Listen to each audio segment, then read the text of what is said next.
La dépression n'est pas une maladie.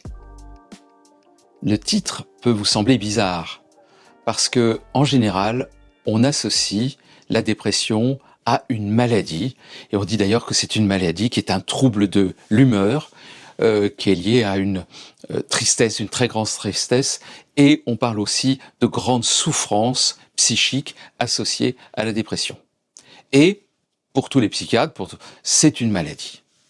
Restez jusqu'à la fin de la vidéo car je vais vous apporter un certain nombre de conseils très pratiques avec des exemples concrets que vous allez pouvoir appliquer dans votre vie de tous les jours. Alors d'abord, je vais dire quelque chose, c'est que je ne suis pas psychiatre et donc ce que je vais dire est de l'ordre plutôt du développement humain, du développement de l'être. Ce n'est pas quelque chose, ce n'est pas une prescription médicale et surtout si vous êtes déjà dépressif et que vous prenez des médicaments, surtout n'arrêtez pas à la suite de cette vidéo. Mais par contre, ce que je vais vous dire peut-être vous sera un complément par rapport à ce que les psychiatres peuvent vous dire et peuvent vous aider, et les prescriptions qu'ils peuvent vous donner dans cet accompagnement médical. Mais je vais vous expliquer pourquoi c'est pas vraiment une maladie et pourquoi c'est plus un trouble de l'âme, un trouble de notre psychisme plus profond de nous-mêmes. C'est pas quelque chose qui vient de l'extérieur. Vous savez, quand on est malade, par exemple, quand il y a un virus, on est malade, mais parce qu'il y a un virus qui est arrivé en nous. Là, c'est vraiment un mécanisme intérieur. Il n'y a pas de cause organique profonde, en général dans la dépression. Il y a simplement tout un ensemble de conditions qui arrivent les unes après les autres et qui vont créer cet état dépressif. Et je rappelle, la dépression, c'est vraiment un grand état de tristesse. C'est un état où on se sent vraiment, mais complètement vide, sans énergie, apathique. En général, il y a beaucoup de pleurs, on pleure, la vie n'a plus de sens. Voilà, on s'effondre intérieurement. C'est un effondrement intérieur. Et c'est l'inverse de la vitalité, de se sentir vivant, de se sentir en joie, de se sentir en amour. C'est tout l'inverse. La dépression, c'est l'inverse de l'état d'amour, si j'ose dire. Alors, il s'avère que je suis assez dépressif moi-même. Enfin, j'ai une base dépressive assez forte. Mais pour des tas de raisons, j'ai réussi à éviter les médicaments à très peu de choses, à très peu d'éléments. Et me sens très très concerné par ce sujet. Et donc, j'ai toujours continué à essayer de creuser ce sujet et à mieux le comprendre. Et clairement, je n'ai plus de gros accès dépressifs, car je sais que quand ça arrive, je sais ce qu'il faut faire pour aller me sortir de cette spirale descendante. Car c'est une spirale descendante, c'est une descente aux enfers, la dépression. C'est un petit peu, puis un petit peu, puis un petit peu. Puis à un moment donné, quand on est tout en bas, eh bien, on ne peut plus rien faire. On est tellement apathique que on peut même pas sortir de son lit, on ne peut même pas faire quelque chose. Se lever, aller prendre sa douche devient l'action d'une journée. Tout devient difficile. Alors aussi, la chose et l'avantage que j'ai eu, je crois par rapport à d'autres, c'est que je dors très bien. J'ai trouvé rapidement la solution dans le sommeil. Or, à une époque, quand il n'y avait pas encore de médicaments, quand il n'y avait pas d'antidépresseurs, on prescrivait beaucoup de cures de sommeil. En fait, les gens dormaient. Et il s'avère que j'ai un système de cures de sommeil intégré qui m'a permis d'éviter les antidépresseurs. Mais comme je vous dis, c'est à très peu de choses. Mais sinon, c'est le même mécanisme pour tout le monde. Alors, qu'est-ce qui se passe? Qu'est-ce qui est la cause profonde de la dépression? Il y a une cause profonde. Et c'est toujours la même. Et je la vois systématiquement dans toutes les personnes dépressives. Vos aspirations ne sont pas alignées avec ce que vous vivez. Vous vivez quelque chose qui est très différent de ce que vous désirez vivre. Vous n'êtes pas aligné entre votre vie et vos désirs profonds. Alors je prends un exemple. La mère de famille, 2 enfants, qui en plus fait un boulot de merde, son mec est pas très présent. Ça devient une charge énorme. Tout ce qu'elle vit est une charge énorme. Elle ne veut rien vivre de ce qu'elle est en train de vivre. Et à ce moment-là, eh bien, elle risque de passer soit en hyperactivité, soit à un moment donné de s'écrouler, c'est la dépression. Et quand passe en hyperactivité, on peut continuer, car à un moment donné, cette activité va nous faire pas voir que nous ne sommes plus en accord avec nous-mêmes, et puis il y a beaucoup de dopamine, il y a beaucoup de substances comme ça, il y a de l'adrénaline. Donc ce qui va se passer, c'est qu'on continue, et puis trop de travail, burn-out. Et le burn-out, c'est aussi une dépression. Donc on voit que la dépression, elle arrive pour des personnes différentes, mais elle arrive toujours quand quelque chose n'est pas aligné. Nous avons 3 besoins, 3 piliers essentiels dans notre vie, et quand ils sont là et quand ils sont alignés, eh bien à ce moment-là, nous sommes vraiment en joie, vivants, en amour, car tout cela est relié. Le premier besoin, c'est la vivance, c'est-à-dire se sentir vivant. Et se sentir vivant, c'est déjà être bien dans son corps, ça veut dire avoir une bonne hygiène de vie, faire un peu d'activité physique, bien manger, etc. C'est-à-dire simplement sentir de la vitalité dans son corps. Ça, c'est un premier besoin. Et ça, c'est quelque chose que l'on peut gérer, je dirais, tout le temps. Mais si on néglige cet aspect-là, un jour, le corps va se rappeler à nous par justement une énergie basse, une énergie faible, et sentir mal, sans vitalité, apathique. Et cette apathie va permettre aux autres aspects de se transformer et de se créer une dépression. Deuxième aspect, c'est l'amour. Nous avons besoin, en tant qu'être humain, d'aimer et d'être aimé, de se sentir exister dans l'œil de l'autre, donc d'être reconnu. Tout cela, c'est l'amour. Et nous avons besoin d'être reconnus par l'autre, d'être aimés par l'autre, mais nous avons aussi besoin de ce qu'on appelle l'estime de soi, c'est-à-dire aussi d'être capable de s'aimer soi-même. Si on ne s'aime pas soi-même, qu'est-ce qu'on a à l'envers? C'est du jugement. Et quand on est dépressif, quand on part en dépression, en règle générale, eh bien, ce qu'il y a derrière, c'est énormément de jugement sur nous-mêmes. On est nul, on n'est pas à la hauteur, on n'a pas de valeur, on ne sait pas, on est incapable. Alors prenez le terme qui vous correspond, mais je suis sûr que si vous êtes déjà dans cet état dépressif, vous savez que vous avez ces jugements sur vous-même. Et ces jugements négatifs rajoutent à cet état déjà apathique.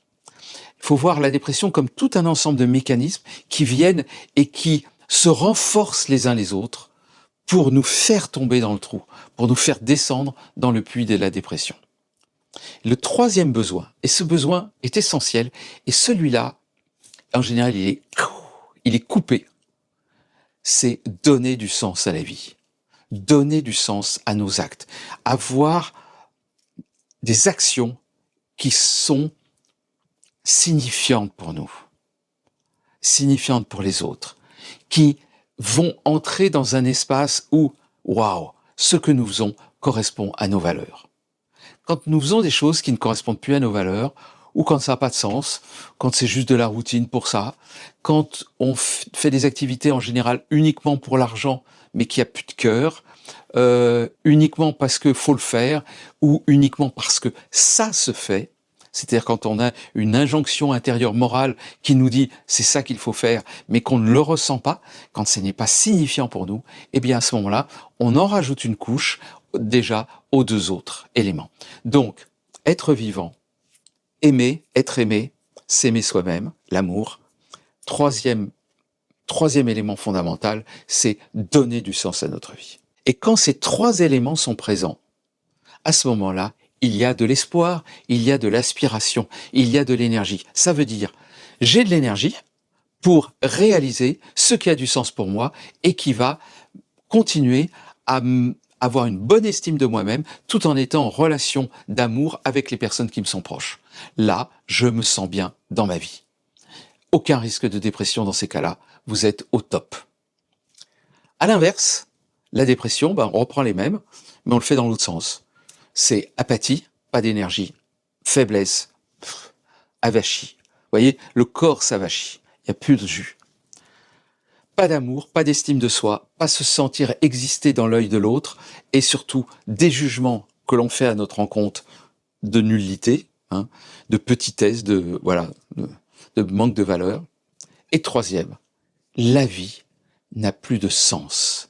Et ça, c'est quelque chose qui est caractéristique de la dépression, c'est quand tout ça n'a plus de sens. Même ce que l'on aimait auparavant, même nos passions, tout ça n'a plus de sens. Moi, j'ai plein de passions dans la vie, et des passions de connaître les choses. J'adore penser, j'adore les réflexions, j'adore connaître des choses nouvelles, j'adore la musique, j'adore faire de la musique, j'adore le tantra, j'adore la sensualité, j'adore la spiritualité. Quand je suis dans un état dépressif, tout cela n'a plus aucun sens. Il n'y a plus de goût pour rien. Il y a une sorte d'apathie. Or, comme une grosse partie de notre vie est fondée, enfin pour moi, sur ces passions, quand il n'y a plus ça, j'ai l'impression qu'on m'a enlevé la chaise qui est sous moi, quoi. Il y a plus rien. Je m'écroule. Il n'y a plus de sens, plus rien. Évidemment, c'est pas parce que je n'ai plus goût à rien qu'il y a la dépression. Le plus de goût à rien est un des états fondamentaux de la dépression. Et comme il n'y a plus de goût à rien, je n'ai pas mon besoin de sens, qui est de signification, qui est là, qui est présent, qui est satisfait. Donc, ça fait partie de mes piliers qui s'écroulent. Évidemment, dans ce cas-là, l'ensemble cumulé, eh bien, c'est l'inverse de l'espoir. C'est quoi? C'est le désespoir. Et l'inverse de l'aspiration, eh bien, c'est qu'en fait, tout est noir, tout est fermé. Il n'y a plus rien. Il n'y a plus rien devant soi. Et donc, à ce moment-là, ce qui se passe intérieurement, il y a un mécanisme qui est dit, puisque je ne suis plus rien, puisqu'il n'y a pas d'espoir, alors autant mourir tout de suite. Et c'est pour ça que, en général, la dépression peut amener au suicide. Et en général, les antidépresseurs vont nous permettre de ne pas nous écrouler, de ne pas entrer dans cette spirale, tout simplement, avec la sérotonine, qui est cette hormone de l'humeur. Mais cette hormone de l'humeur, si nous n'avons pas d'antidépresseurs, si on va bien, on crée cette sérotonine, elle est récupérée naturellement par notre cerveau, elle est créée et utilisée, et tout va bien, on en a. Quand on est dépressif, d'un seul coup, on a l'impression qu'on ne la crée plus, et au contraire, on la bouffe, donc on a un défaut de sérotonine. C'est pour ça que les antidépresseurs essayent que le peu de sérotonine qu'on a, on essaye de la garder, puisque c'est ça en général qui fonctionne au niveau des antidépresseurs. Alors, pourquoi n'est-on-nous pas alignés entre ces trois éléments-là et notre vie? Alors là, c'est pas au moment de la dépression grave que ça se passe, c'est bien avant, parce que c'est déjà, la racine se situe avant. C'est quand nos aspirations n'arrivent pas à être réalisées. Et pourquoi elles n'arrivent pas à être réalisées? Bien parce qu'il y a des obstacles. Et il y a tout un ensemble d'obstacles qui vont faire que nous n'accomplissons pas notre vie que nous rêvons de vivre, en tout cas, qui est vivante en nous. Et ces obstacles, ils sont de plusieurs natures. Ça peut être des obstacles moraux. Ça ne se fait pas. Je ne peux pas faire ça. Par exemple, vous êtes en couple, et dans ce couple, ça fonctionne pas, mais ça fonctionne pas depuis des années, et ça fonctionne tellement pas que vous sentez peut-être amenuisé par l'autre, diminué par l'autre, humilié, vous n'êtes jamais valorisé, vous ne vous sentez pas aimé, pas reconnu, et vous n'arrivez pas à partir. Alors ça peut être pour des raisons parce que vous êtes ce qu'on appelle la dépendance affective, vous vous sentez complètement attaché à l'autre, et ça peut être aussi tout simplement parce que la morale vous dit, eh ben, il faut pas se séparer, parce que vous ne savez pas, peut-être que demain, pour l'instant, ça ne fonctionne pas, mais peut-être que dans 2 mois, 3 mois, ça fonctionnera. Alors, il faut savoir quelque chose, c'est que si vous êtes en couple depuis 6 ans et que ça ne fonctionne toujours pas, posez-vous des questions, c'est peut-être pas dans les 2 mois suivants que ça va fonctionner. Il y a peut-être des actes à faire. Et ces actes à prendre pour changer votre vie, eh bien, parfois c'est difficile, et comme c'est difficile, eh bien, vous laissez tomber et vous dites, c'est pas grave, je vais quand même vivre avec ça.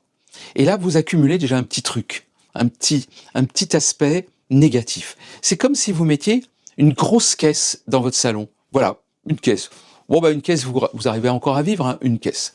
Et puis, il y a d'autres choses qui vont pas marcher. Votre boulot. Bon, bah, ça fonctionne pas. Ah bah oui, mais le quitter, c'est quand même dommage, parce que je gagne quand même ma vie, et puis si je quitte mon boulot, de quoi je vais vivre? Donc, une deuxième caisse, vous n'êtes pas aligné à votre aspiration. Etc., etc. Vos enfants, est-ce que ça fonctionne bien? Est-ce que ça fonctionne pas? Il n'y a plus de vacances. Vous vous sentez obligé d'aller chez des amis que vous n'aimez pas. vous ne faites rien qui est bon pour vous. Tout ça va s'accumuler, c'est comme des caisses dans le salon. Et au bout d'un moment, votre salon est envahi. Ben, vous ne pouvez pas vivre dans votre salon. Eh bien, c'est ce qui se passe. Votre salon est totalement envahi. Votre maison, votre intériorité est complètement envahie. Il n'y a plus d'air. Qu'est-ce qui se passe? Eh bien, à un moment donné, votre être intérieur dit, en fait, je ne peux plus vivre, car je n'ai plus d'air. Tout devient difficile. Pensez, pour vivre, il faut déplacer des caisses dans le salon. Déplacer des caisses, tout devient trop difficile, ça s'est trop accumulé. Et donc, c'est là que vous tombez dans la spirale infernale de la dépression. Et quand vous allez voir le psychiatre et prendre des médicaments, c'est qu'en fait, vous avez déjà accumulé énormément de choses derrière. Donc c'est normal à ce moment-là que le psychiatre, le médecin, vous donne des antidépresseurs. Ce qu'il fait, c'est arrêter l'hémorragie, arrêter ce qui est déjà en vous.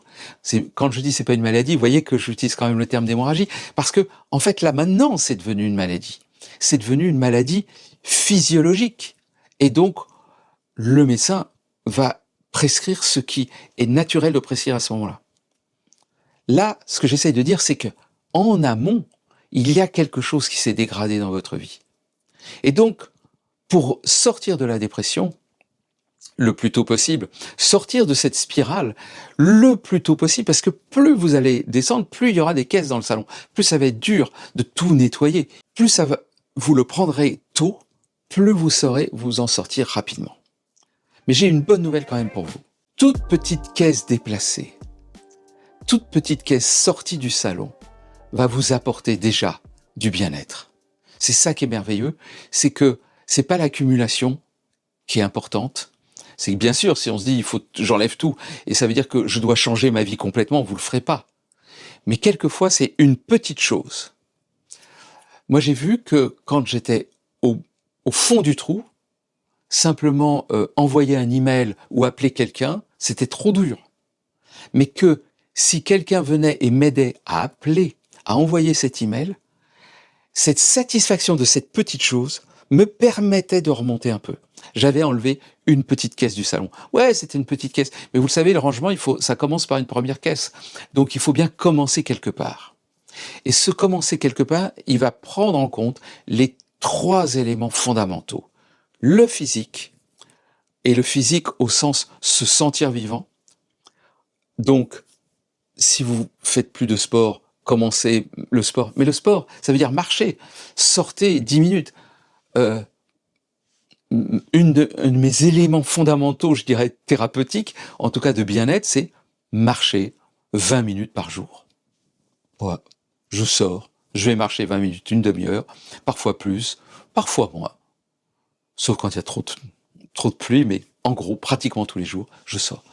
Mais c'est juste un bien-être. Maintenant, ce n'est plus un pensum. Les premières fois, il a fallu que je me force. Maintenant, il y a mon corps qui l'attend. Il dit, waouh, je vais respirer, je vais vivre, je vais bouger, je vais... Et je pense que si j'avais quelques années de moins, je ne sais pas marcher, j'irais courir. Mais dans le même état d'esprit, pas pour faire de la performance, simplement pour sentir le plaisir de mon corps qui bouge. Et je vous assure que simplement marcher 20 minutes par jour, tout le monde peut le faire. Évidemment, c'est plus facile si on est dans des zones où il y a un peu plus, c'est agréable de marcher, s'il y a des parcs, s'il y a un peu de nature, mais de toute façon, marcher 20 minutes, ça va faire du bien dans votre corps. Et ça, tout le monde peut le faire. Faites attention à votre alimentation, tout ce qui est sucre, gluten, etc. Tout ça vous plombe au bout d'un certain moment, et ça va être dur, c'est de la vitalité. Mais ça, c'est la phase vitalité. Autour de la vitalité, l'activité fondamentale, si vous avez 5 minutes seulement à faire, dansez chez vous. Dansez 5 minutes dans votre salon. Il est encombré de caisses. Mais vous allez voir que dès que vous dansez, comme par hasard, certaines des caisses, vous avez vu, les caisses intérieures, vont bouger, vous faire de la place. Et ça sera beaucoup plus facile de déplacer d'autres caisses par la suite. C'est pas moi qui ai trouvé cette idée, c'est un enseignant de tantra qui est malheureusement décédé, Philippe Lévy. Il disait, si vous n'avez rien d'autre à faire, si vous n'avez pas le temps pour autre chose, dansez 5 minutes par jour. Mettez 1 ou 2 musiques que vous aimez, et déjà, votre vie change. Donc, ça, si vous pouvez le faire, et n'attendez pas d'être au fond du trou. Faites-le tout de suite. C'est de l'hygiène corporelle, et en fait, c'est de l'hygiène mentale aussi en même temps. La deuxième chose qu'il va être important, c'est retrouver des contacts avec des amis. Écoutez vos amis. Ne vous coupez pas de vos amis. Ne vous coupez pas de vos relations. Quand on va pas bien, en tout cas, moi c'est mon cas, je sais pas pour vous, mais moi quand je ne vais pas bien, j'ai tendance à me séparer des gens. Je n'appelle plus. Je me ferme. C'est le moment, au contraire, où il faudrait reconnecter cette relation, ces relations. C'est là où on a besoin des autres. Alors, comme c'est difficile à faire soi-même, si vous écoutez cette vidéo et que vous connaissez des personnes qui sont en petit peu de difficulté, juste appelez-les, passez-les les voir, passez 5 minutes avec. Il y a un besoin énorme de liens. Mais quand on est en dépression, on est incapable d'avoir l'énergie pour appeler et pour trouver cet élan pour se connecter aux autres. Donc voilà, ce que je vous dis, c'est qu'avant de tomber en dépression, conservez cette capacité à créer et à être dans le lien. Et puisque je parlais de danse, eh ben, allez danser. Allez danser, vous rencontrez du monde, et les danses les plus simples que vous pourrez trouver, parce que l'important, c'est pas la danse, c'est juste bouger le corps et avec d'autres. Il n'y a rien de mieux. Troisième élément, c'est donner du sens à votre vie. Et ça, c'est important que vous soyez aligné avec votre être profond. Et là, avant la dépression, sachez vraiment où vous êtes. Est-ce que vous êtes aligné avec vos aspirations? Est-ce que ce que vous faites correspond à vos désirs profonds? Et ça, c'est un chemin, je dirais, une hygiène de vie permanente, de voir est-ce que ce que vous faites correspond à ce qui vous êtes. En gros, est-ce que vous faites 90% de choses qui vous font chier et 10% de choses qui vous plaisent? Est-ce que vous avez abandonné des choses importantes pour vous dans votre vie parce que, voilà, la vie a fait que? Ou bien est-ce que vous faites 60-70% de choses qui vous plaisent et puis, bah oui, il y a 20%, 30% d'activités un petit peu désagréables. Pour moi, c'est tout ce qui est administratif, je déteste. Mais bon, de temps en temps, il y a bien des choses comme ça à faire. Ça fait partie du job, si j'ose dire, d'être humain. On a des choses à faire qui ne nous plaisent pas. Mais est-ce qu'on fait 60-70% d'activités qui nous plaisent? Et ça, c'est essentiel. Et la deuxième chose, c'est est-ce que même les activités qui ne nous plaisent pas sont au service de notre but, de notre mission de vie, de ce qui nous fait vibrer à l'intérieur? Et ça, c'est une hygiène maintenant. Donc n'attendez pas d'être en dépression pour retrouver cet élément, car quand ça sera en dépression, ça va être très difficile de retrouver tout ça. Alors je vous ai dit plein de choses, je pense que vous dites « Oh là là, c'est terrible », si déjà vous êtes un peu déprimé, vous dites « Mais je vais jamais m'en sortir ». C'est que j'ai deux bonnes nouvelles pour vous. La première bonne nouvelle, c'est qu'en fait, comme je vous l'ai dit, toute petite action que vous allez faire, même la plus infime, est déjà un pas énorme vers cette guérison, vers cette remontée et vers cette réunion de vous-même. Donc tout ce que vous pouvez faire va vous aider. Il n'y a pas de petites choses. Tout est possible. Et la deuxième chose, c'est que la dépression, elle cache derrière quelque chose de merveilleux. Et ça, c'est quelque chose que j'ai découvert, moi, en étant dépressif, à partir du moment où j'ai commencé à arrêter de pas trop me juger, à diminuer un peu ce jugement. C'est que ça m'a tourné vers les autres. Alors, peut-être pas dans l'action, tout de suite, parce que j'étais trop au fond du trou, mais j'ai été en compassion pour toutes les autres personnes qui souffrent dans le monde. Comme je vous l'ai dit aussi, quand on est en dépression, on n'est pas très optimiste, mais on est assez lucide sur l'état du monde. On voit des choses. C'est pas loin de l'état d'éveil. C'est pas l'état d'éveil, clairement. Mais c'est quelque chose qui nous rapproche de l'état d'éveil. Parce que dans l'état d'éveil, il y a beaucoup de choses qui deviennent lucides. Sauf que c'est une lucidité sombre. Alors que l'état d'éveil, c'est une lucidité heureuse, joyeuse et extatique. Mais, d'une certaine manière, vous savez, quand on est dépressif et puis les personnes disent ah bah tu vois toujours les choses en noir, et vous dites, mais non, je vois pas en noir, je vois les choses telles qu'elles sont, je suis lucide maintenant. C'est vrai. Il y a une grande illusion dans la vie, l'illusion de la vie, que si on fait des choses joyeuses, merveilleuses, eh bien, tout va être bien, et donc on essaye d'accomplir. Et vous, à ce moment-là, vous dites, bah, ça sert à rien, parce que de toute façon, on va mourir. Et c'est notre fin à tous, donc à quoi bon? Il y a un à quoi bon profond dans cet état dépressif. Et la bonne nouvelle, c'est que même quand on est dans cet état-là, du à quoi bon, restez là.